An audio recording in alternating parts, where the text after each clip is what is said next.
You're listening to EdTech Heroes, a podcast that looks at how teachers in today's classrooms can use technology to improve student learning. In each episode, a hero in the world of education will share their story and discuss how innovation can influence the minds of the next generation. Let's jump in.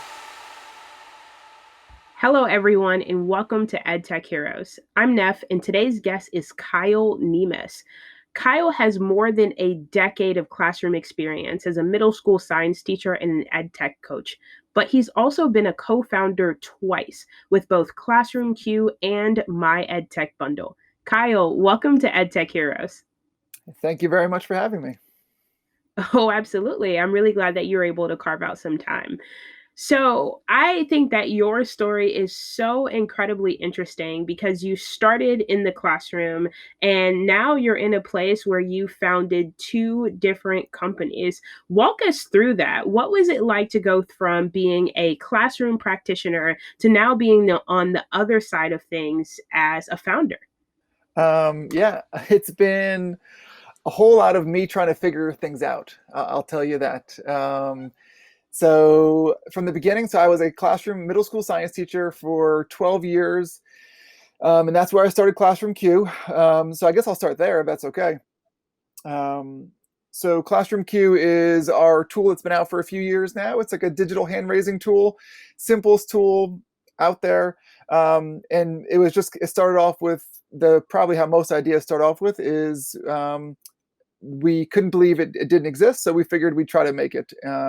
So that was a lot of fun. And again, really long story short, I had no experience with coding or anything like that. And I just had to kind of find someone who did, and we brought it to life. So it's been really fun and really cool. And we really hope that this year that people are going back in person, that it can really help people out, because that's kind of how the tool is designed. It's meant to help facilitate in-person conversations so you can kind of get to people a little bit easier. So that was, again, the very long story short of the journey of ClassroomQ. It was fun, adventurous, and I made a ton of mistakes along the way, and I'm still making a lot of mistakes with it. And then my EdTech Bundle, I know, Neff, you don't really know me at all, but I feel like anyone who knows me is not surprised that after 3 years, I just needed my next new adventure, my next new challenge.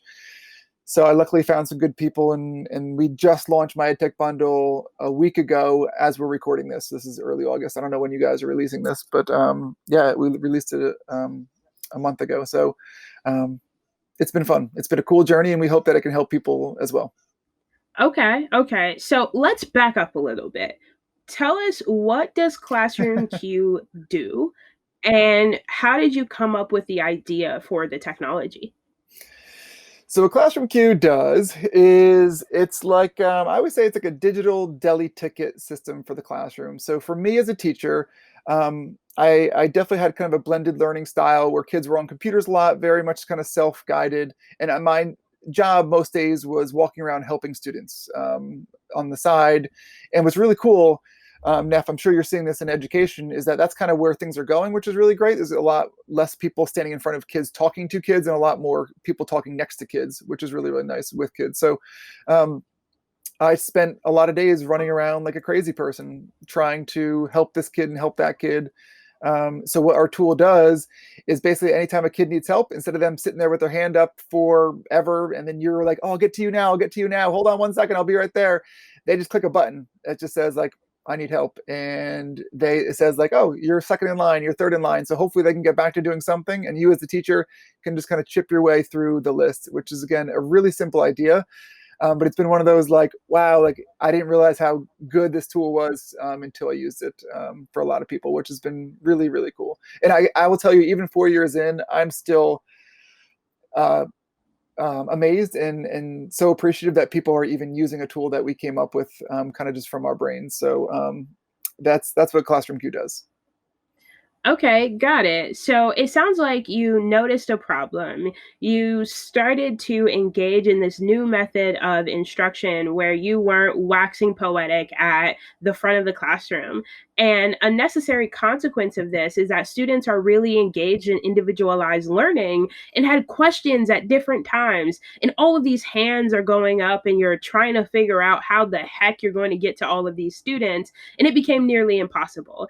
And what came out of that sounds like a relatively simple solution, but sounds so revolutionary. A digital way for students to literally raise their hand and say that they need help, which is awesome. So you kind of said that you had no coding experience, which is crazy to think that you go from no coding experience to founding a company. How did you teach yourself the things that you needed to know, or how did you hook up with the right people? Talk to us about that. How did it literally come to fruition? Yeah, I was gonna say I taught myself very little on the coding. I was lucky enough that I connected with another teacher, so it was myself and another teacher who made it, and he happened to have a coding background or worked with people who had coding backgrounds. So I'm gonna be very honest with you, Neff. I know very little about how my site actually works, which is really pathetic to actually admit to whoever is listening to this podcast. But my partner knows everything about how that all works. So it was my idea, and I was lucky enough to find the right person who hired the right people. So we did a lot of hiring out. We hired this person to make this and this person to make this, and then he made some of that. And my entire job has just been to try to find people to test it out, try it out. My poor class, the very first year I tried it out, I was still teaching science. They were the test dummies for this tool. I mean, don't get me wrong, I was still hopefully a very good teacher. I wasn't just spending all time testing it out, but I would like test stuff out with them, tell my partner Dan, and be like, Dan, this we need to fix this and this and this, and then he'd find a way to fix it. So I guess to anyone else out there who's got an idea, you don't necessarily have to learn how to code. You just need to, I guess, find the right people who can help you out. Yeah, for sure, for sure. That is sage advice. So I'm curious, what was it like to test it out in that first year? What were you noticing from your students in terms of how they were interacting with the tool? What was it like? So it was fun. It was really cool because my entire point of it was honestly to make my life easier, which again is a super selfish goal. I get that, but it was to make my life easier to help get to the students. But what was really cool is that we started learning that there was some unintended like side effects. So, for example, there were certain quiet students who never participated before, who now all of a sudden were like, quote unquote, raising their hand. And I was like, holy cow, this I didn't even think of that some people are just too shy to raise their hand, but they have no problem clicking a button and typing in a question to you. So that was really cool. And then for some classes, I will project the list. So like picture yourself in school, Neff, and like if someone is raising your hand next to you, you don't know what question they have. Therefore, even if you wanted to help that kid out peer to peer, you couldn't without like, hey, what's your question? But what we found out a lot of teachers are doing, and I tested this out when I was messing around too, is that I would project the list, if you can kind of picture this. And so as a student, Mm-hmm. I could actually see what the other students' questions were. So it was really cool because like if I see this kid has a question and I'm able just to like, hey, lean over and be like, hey, listen, actually, I can help you out with that. So it actually created a lot of peer-to-peer kind of help too, which was a kind of cool side effect. So that was a really fun part of it, was seeing all the other little parts that come along with it. But what's not the fun part is there's so like for anyone who's ever built a website, there are so many challenges you run into. Like we got hacked, like hacked in the sense of like I don't even know, like all of a sudden pop-ups started coming up, so like we had to increase security, and like then this started happening and this started happening, and so it was like I guess probably all adventures where like you think things, oh, you build a website, you build a tool, like what's there to it? And it was just so many random things kept happening that we need to like figure out and fix and learn. And even last, was it 2 weeks ago? Do you know Alice Keeler? She's a pretty big name in education. I Mm-hmm. was meeting with her, and because she just discovered ClassroomQ, so we met up for a little bit, and she's like, listen, Kyle, like you need to do A, B, and C if you really want this thing to take off. So even right now we're like, oh shoot, I guess 3.5 years later we still need to try to make this thing better for it to work. So we're still trying to make it as good as it can for teachers. Yeah, for sure. I think that that is always a thing, that you are continuously improving your tool, making it better for teachers, and listening to feedback. I mean, that's certainly something that we're still doing at Screencastify now, 6 or 7 years into it, with lots of districts and lots of teachers using the tool. One of the things that I think is so interesting about ClassroomQ is it sounds like you're arming both students and teachers with data, right? teachers have this data around what students need help, and now students have all of this peer-to-peer information that allows them to tap in and start to help their folks as well, which is really, really awesome.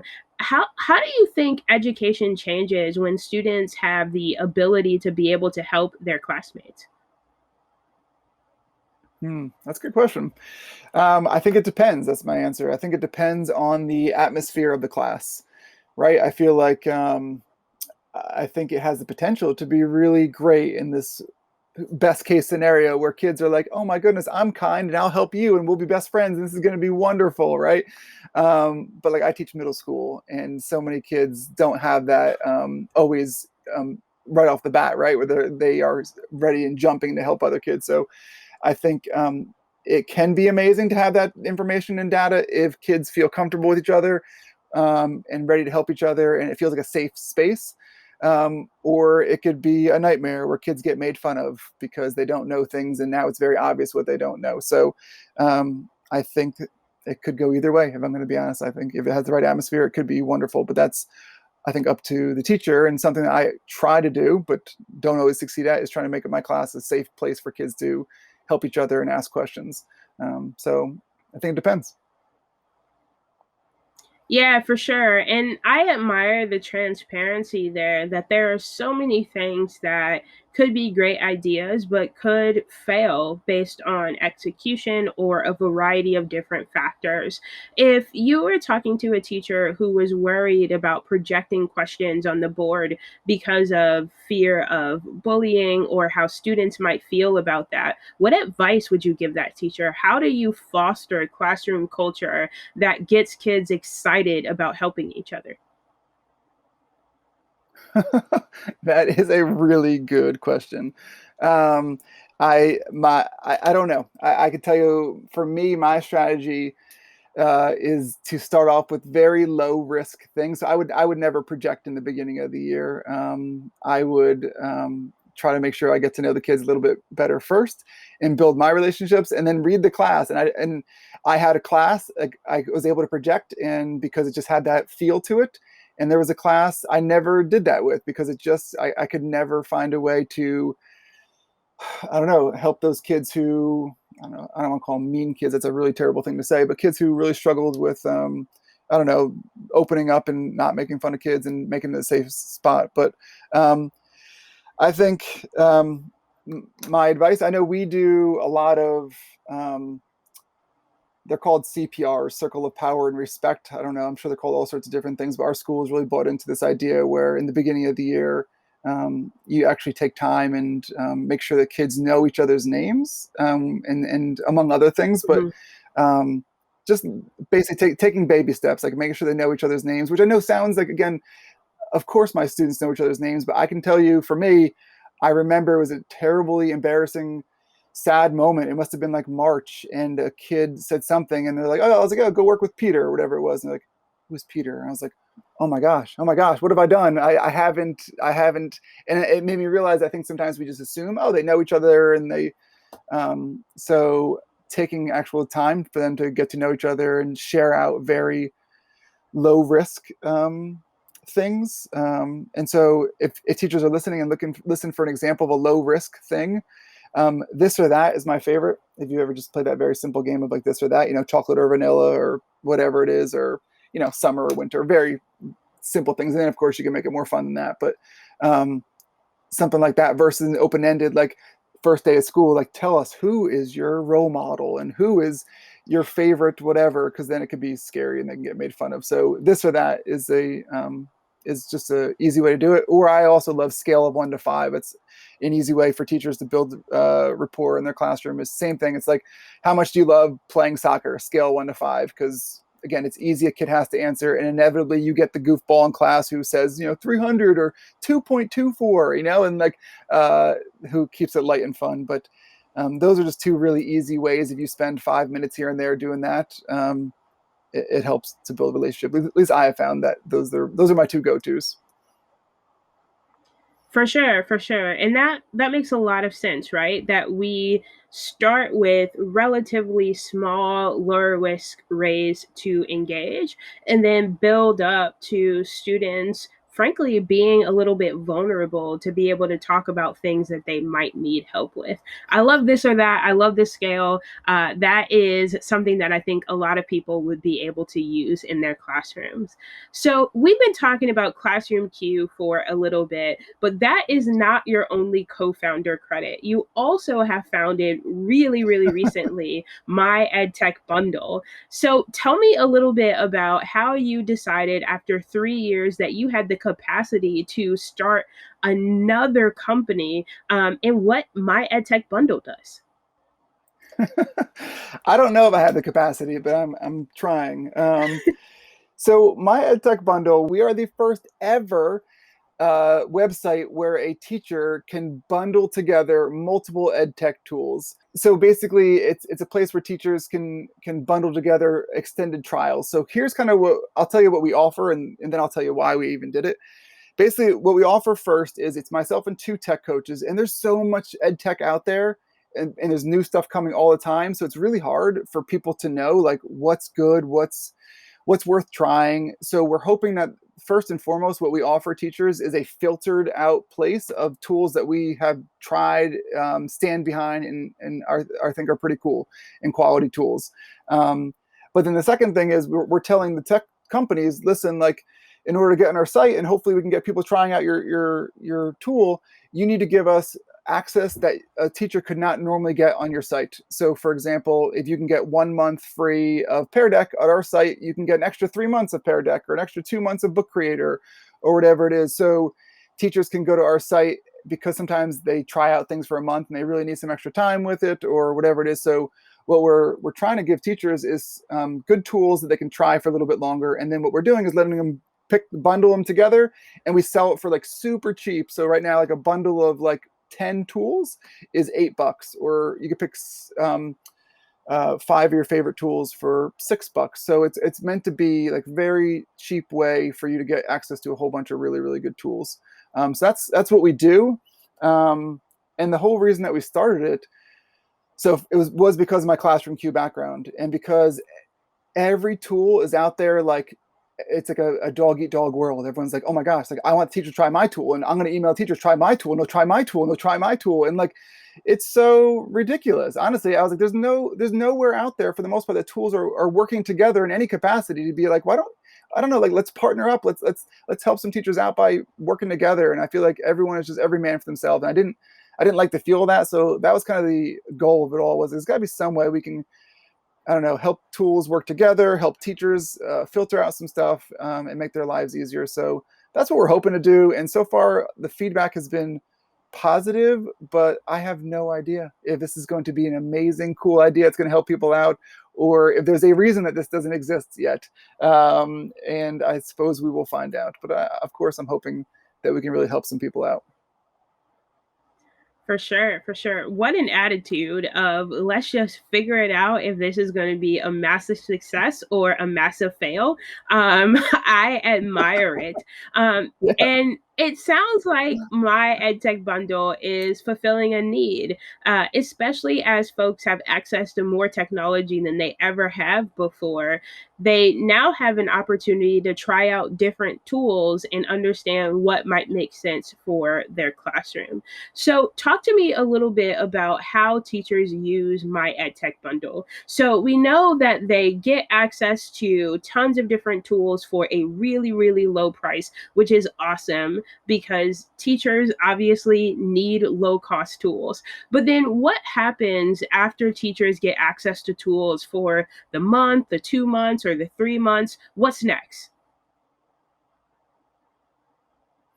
Well, I guess what we're hoping is that they either decide to stick with it, and then at least they've given it a good shot before they know they want to drop however much amount of money. Because some tools are expensive, right? Like I think Pear Deck is $150. So out of a teacher's pocket, that's wild. So at the very least, they can really try it out and make sure that they know it before they want to do it. And so that's kind of what we're hoping, is that they or they don't buy it and they can at least give it a go and they can get some access for their project that they wanted to do. Like Storyboard That is a phenomenal tool that there's like comic books and stuff like that. And so maybe they don't want to buy it for the whole year, but they have this project that takes a month and they really want to have it for the month, so they can at least get access for that time period. And I was even talking to a colleague of mine, and she was saying, like, student teachers, right? Student teachers are only in the classroom for 3 months. So maybe this will be a really cool thing for student teachers that really only need tools for 3-4 months versus an entire year. So like I said, I don't know. I just, at the very least, before teachers decide they want to spend any money, they can hopefully at least test it out for a little bit longer and be sure that it works for them. And also, this is what I'm excited about too. I promised you, Neff, I wouldn't ramble, and here I go.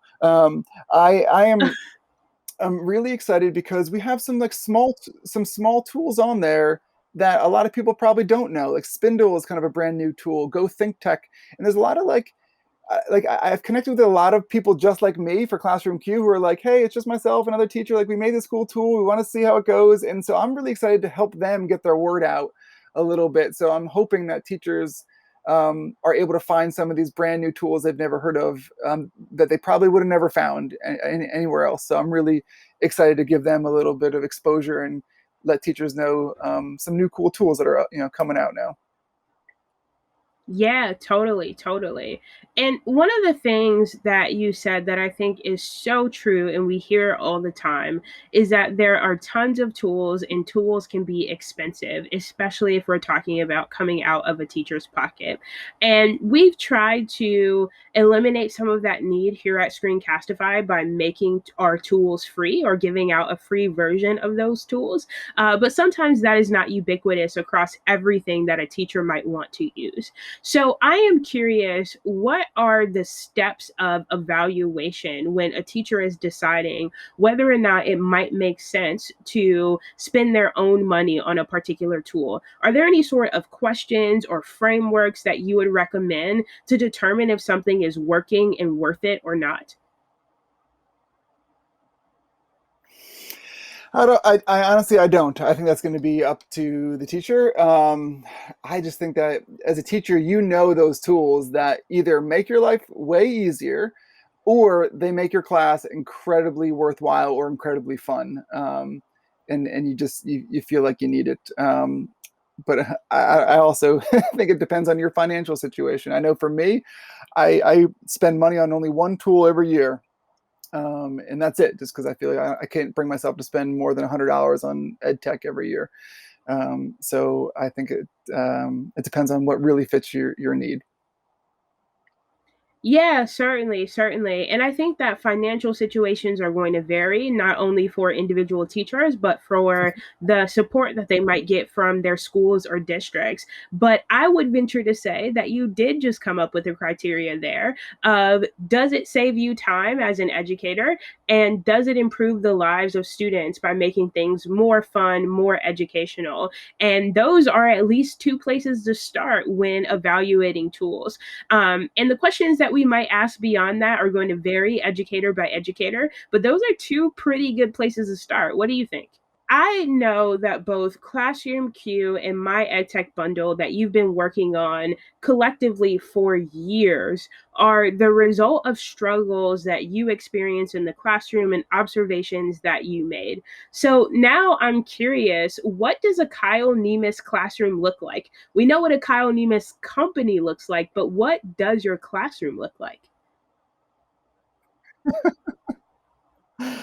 Well, so it's actually, I never thought about it until right now that there actually are similarities between, company running Kyle and classroom running Kyle. A lot of risk taking and crossing my fingers and hoping this thing will be cool or fun and worthwhile, and a lot of failures. So I would say that my classroom is a lot of trying out new stuff. My classroom is a lot of trying to make sure kids feel good. Like I teachers around my school have kind of busted me because I guess I've quoted myself saying, or they've quoted me saying this. I don't even remember saying it, but that something along the lines of, I care about kids first and then standards second. And I've kind of caught some slack for that because obviously our job is to teach the standards. but to be honest, that's my I love teaching middle school and trying to make it a place that is not terrible for them, because middle school can be terrible, and I want it to be not terrible and enjoyable. But from a teaching point of view, my class looks like a lot of different choice. I very much, and I won't go again, I could go on forever and ever, but I believe very much in what's kind of a universal design for learning model, or a model basically where if you walk into my class, a lot of days kids are doing all sorts of different things. They're not all doing the same thing at the same time. And which is kind of hard to manage, of course, at first. But I very much believe in that, letting kids have a lot of choice in their learning. For sure, for sure. First, I would say that I agree with you. Our job is not to teach standards. Our job is to teach kids. So you've got a convert in me, and I'll go around quoting you as well. One of the things that I am curious about a little bit is it is crazy hard to go to a place where you allow students to have choice and where you have students who are working on different things at the same time. So, how do you manage that? Of course, you've got ClassroomQ to be able to determine when students have questions, but what are some other things that you are doing to be able to manage kids working on different things at different times? That is a big question, and one that I've done, honestly, a lot of workshops on, because it is such a big jump for a lot of people, and it's very scary.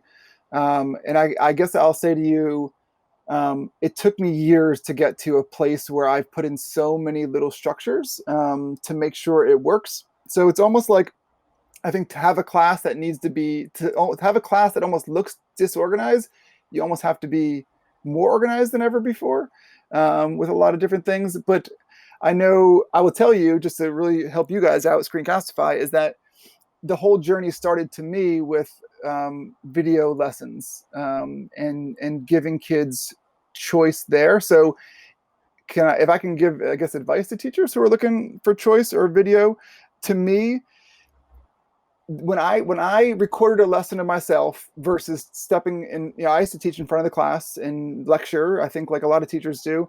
And when I recorded myself and just said, hey, listen, you can watch the video of me versus me teaching, and they'd watch the video in class, which it seems very weird at first, for them to watch a video of you while you're there. But that is the smallest, easiest way to do choice, because you just tell the kid, hey, listen, you're getting the same lesson, but you can watch it at 2 times speed. You can watch it at half speed. You can fast forward. You can pause. So they have choice in how they get the content. So if you're looking for a not overwhelming way to introduce choice in the classroom, that's where I began my journey. And then it just snowballed. It became so addicting. I was like, oh my gosh, this is amazing. Kids have choice over lessons and how fast they watch it. Maybe they should have choice on whether they want to watch the video at all. And it snowballs and kind of gets out of control. But your question was, how do you manage it? And I think if you do choices, have less choices and have very good choices for a reason. So I will tell you, I fell into the trap, and I've seen a lot of teachers fall into the trap of, like, let's just say you want to give the kids option to watch a video about the heart, or the human heart. I think a very bad thing to do, and I did this, was, hey, listen, guys, there are 7 videos I found on YouTube about the human heart. Pick whatever one you want. It doesn't matter. You have choice. It's going to be awesome. Aren't I amazing for giving you so much choice? And then they're like, I have no idea which one to watch. Can you just tell me the video to watch? Versus what I eventually evolved to was, like, here's the best middle school video I found about the heart. That's one choice. Here is a phenomenal article if you prefer to read about it versus watch a video, that I've filtered out and found for you as well. So that's another choice. So when you make your choices, have them be very different and very deliberate for why you're giving those choices, instead of just like, I'm giving you so many choices, it's going to be amazing, because it won't be. It was terrible. Yeah, I can imagine. There certainly is a choice paradox there. It's like, we've dropped our kids off at the cereal aisle where they have 200 different choices and they have no idea what might actually lead to quality learning. But I love the idea of starting really, really small with creating some video lessons or maybe repurposing ones that you've created in previous years and allowing students to determine the speed at which they watch. Because I think that that starts to encourage our kids to think about how they best learn, right? Am I somebody who processes information really, really fast and I can listen to it at 2 times speed? Or am I someone who actually needs to hear it very slowly? And of course, there are other there are other minute choices that they are making there as well. Do they need to pause? Do they need to rewind? Do they need to fast forward? And all of that is a choice in them taking control of their own learning. I absolutely love it. And tell me a little bit about how your students have reacted to having more choice.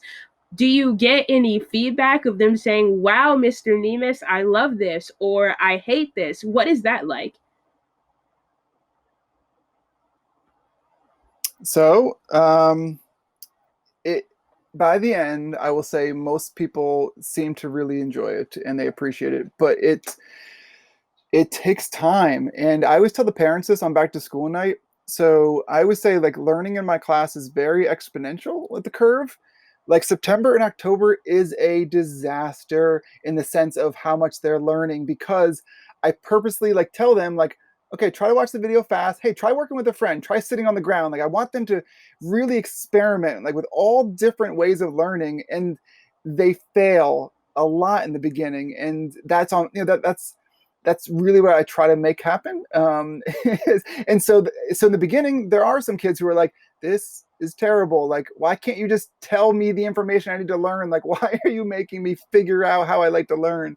And so it's hard at first, but then as they figure it out, and the most amazing moment is come like April, May, when you can walk into my classroom and be like, how do you like to learn? Like, well, listen, I prefer 1.5 speed. I usually sit over there. It's the best spot for me. I actually do better when I actually hold and do tactile learning afterwards. Like, to have a kid be able to say, like, listen, this is my learning journey is so cool, and it drives me and I love it, but it takes a while to get to that spot. So it depends on what time of year you ask the kids if they like it or not. And what I found is, I don't know if you ever heard the quote, like, the students in the margins. That's something they'll say. So, like, the kids who like to work very, very fast, or the kids who normally were very bored in class, they love it because they can finally, like, have control and don't have to, like, be held back, and they can just go. And the kids who always felt so stressed because they couldn't keep up and it was too hard, they love it generally because they can slow down and go at their own space. The person who has the hardest time with it is that kid who life was good. They were right in the middle, like, and I was teaching to the middle, and it was like I was teaching right to them, and now I'm not anymore, and I'm making them do their own work. They're the ones who usually gave me the most pushback in the beginning. So it was, and so what I found helpful, and I'm just going to drop this other tip for you. If you're a teacher who does a style that is at all different like this, or has very kind of student ownership, I end up making a video for the parents in the very beginning of the year that was a lifesaver. And I sent it out to the parents like first week of school, and just said, listen, this is how I teach. This is why I teach it. This is what's going to happen this year. Because before I did that, kids were struggling, going home and basically like, Mr. Niemis doesn't even teach us. He just makes us watch videos. And then I get emails from parents being like, why don't you teach my kid? So there was this, like, disconnect in what was really happening. So it was very helpful to bridge that gap right from the beginning. Yeah, I love that, of talking through what the instructional model is, what your motivation is, and having parents be on the same page. So I heard 2 really good tips straight out of the mouth of Mr. Niemis, the guru. One, we have got to be willing to allow students to engage in experimentation. And if that experimentation is successful, like it was for you, then we too might be able to found two companies. And the other part of this is to let all stakeholders in on what our thoughts are, right? So we're talking to parents and letting them know why we're engaging in the particular practices that we're engaging in. Those are some pretty dope ideas and ways to get started, not only with a flipped model or using more video lessons, but with anything that might be unorthodox. So while we're on the discussion and I'm asking you to share some tips, we have a segment here where we ask every single one of our heroes to share some tips for teachers. So here's my question for you. As students head back for the new school year, I would absolutely love to hear your thoughts on how teachers can start the year off right. What are your tips for starting the year off right?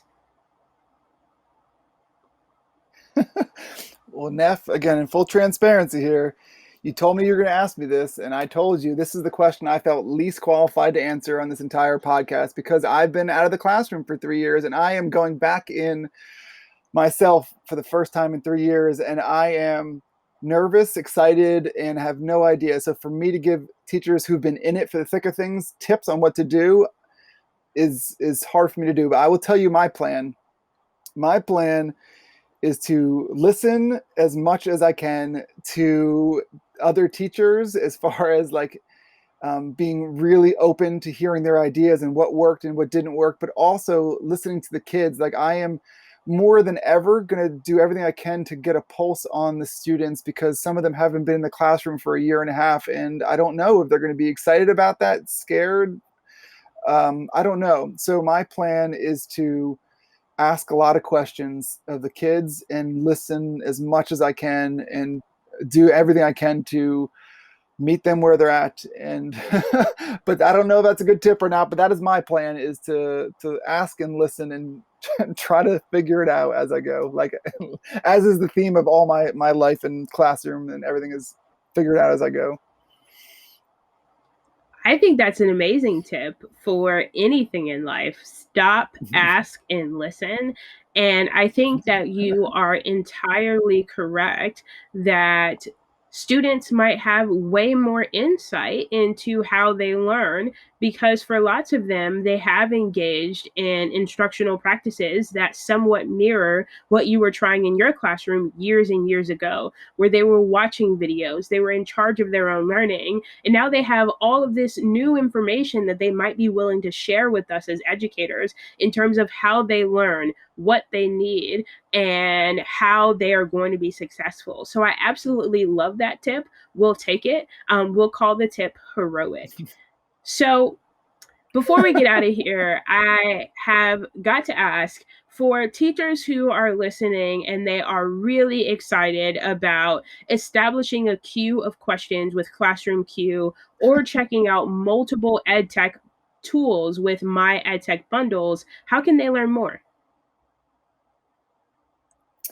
So Twitter is my main avenue. I mean, you could just go to the sites and check it out if you want, and just poke around. ClassroomQ is just the letter Q.com, and then myedtechbundle.com. Both the sites we intentionally made very simple to figure out, so you can use it tomorrow or right now if you want to.